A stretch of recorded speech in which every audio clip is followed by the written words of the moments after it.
With Kingpin now back in the picture, the MCU is ripe for more killer street characters. Projects like Hawkeye, Echo, Moon Knight, Blade, and She-Hulk all serve as Marvel Studios' first foray into the street universe. Just as Kevin Feige's think tank once built the multiversal mythology, the MCU's street universe has to also be built with that same dedication. So without further ado, here are the top 10 essential villains that would make the street universe legendary. Number 10, the Rose. Before obtaining this villainous name, his true identity was Richard Fisk, Kingpin's son. What better way to build a different story for Wilson Fisk by introducing his bitter son who would eventually become a big problem. Richard Fisk's relationship with his father in the comics is nothing short of Shakespearean, a familial power struggle that accumulates in a lot of betrayals. It's the kind of drama that we haven't seen Wilson Fisk deal with in a live action version, but it would make for one of the more interesting villain dynamics in the MCU. Number 9,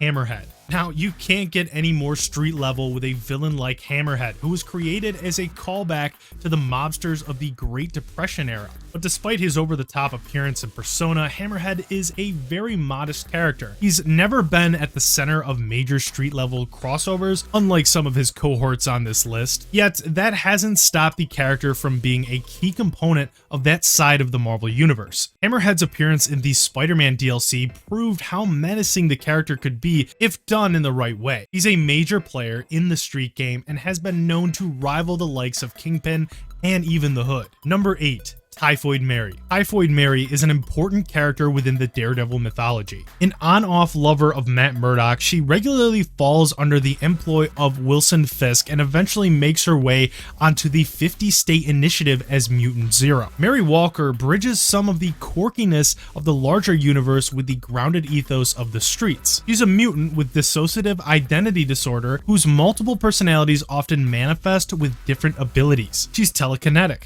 telepathic, as well as pyrokinetic, making her one of the most lethal street characters in Marvel, not to mention one of the more sinister looking villains as well. A version barely resembling the comic counterpart appeared in the second season of Iron Fist, but the quicker that we forget about that, trust me, the better. Number 7, Tombstone. Like Hammerhead before him, Tombstone is an A-list member of Spider-Man's Rogues Gallery. Having busted the skull of the wall crawler numerous times over the years, the character has a strong rivalry with Robbie Robertson, a character known to orbit around Peter Parker's life as his Daily Bugle superior. A lot of Spider-Man's key encounters with Tombstone involve Robertson in some form of way. So as the MCU launches Peter's next phase in life, which hopefully involves the Bugle and Robertson in some way, the room for a character like Tombstone just keeps getting wider. Number 6, Madame Mask. A version of Whitney Frost may have served as Agent Carter Season 2's big bad, but that shouldn't preclude the actual Madame Mask from appearing in the MCU down the road. Born Julieta Neferia, heir to the fabled Magia criminal empire, Mask is as much as a street character as she is a heavy-hitting Avengers villain. Yes, this character crossed paths with the likes of Moon Knight and Hawkeye.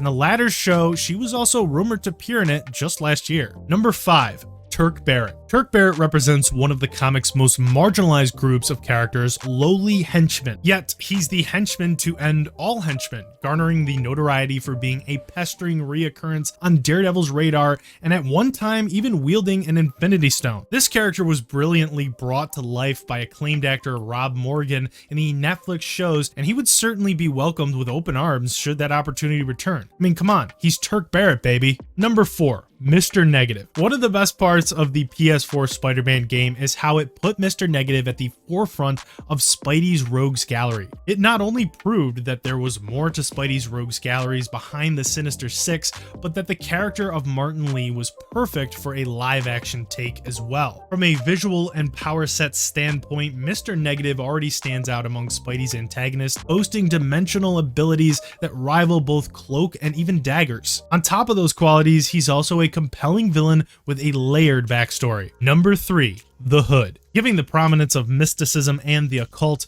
it's almost impossible to imagine the MCU's future without Parker Robbins, aka the Hood. The Hood is best described as Marvel's Gus Fring. That's if Gus Fring stumbled onto a demonic ritual, stole occult paraphernalia, and became a sorcerer all in the process. Now, the Hood entered Marvel prominence during Norman Osborn's dark reign, where he ascended to the top spot of the criminal empire. Parker Robbins was also at one point in contention for the mantle of Sorcerer Supreme. His crime syndicate was home to a lot of villainous heavy hitters and would go on to prove highly formidable. The idea that a gun-toting, demon-summoning mobster could be in the MCU is just a no-brainer. And we also can't forget to mention that he's rumored to appear in the Ironheart series. Number 2, Bullseye.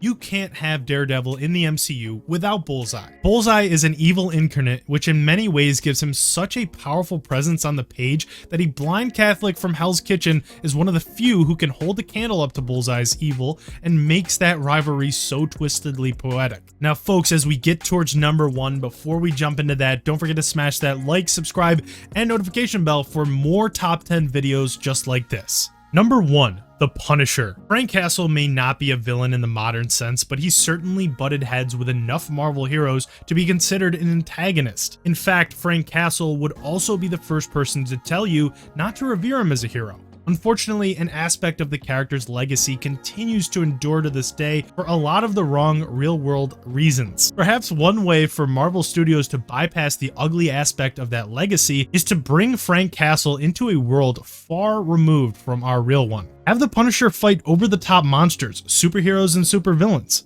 Use what the playground that is the MCU has to offer to give us a different kind of Punisher. Oh yeah, and bring John Bernthal back while you're at it, please. And there you have it. That's the top 10 essential villains that would make the Street universe just completely legendary. Now, if there's any other characters that you might think of or put in place of some of the ones that we mentioned, let us know in the comment section below. You can even create your top 10 list. We'd love to see what you guys think. Before we go, don't forget to smash that like, subscribe, and notification bell. I want to thank you for watching this top 10 list, and we will see you on the next one.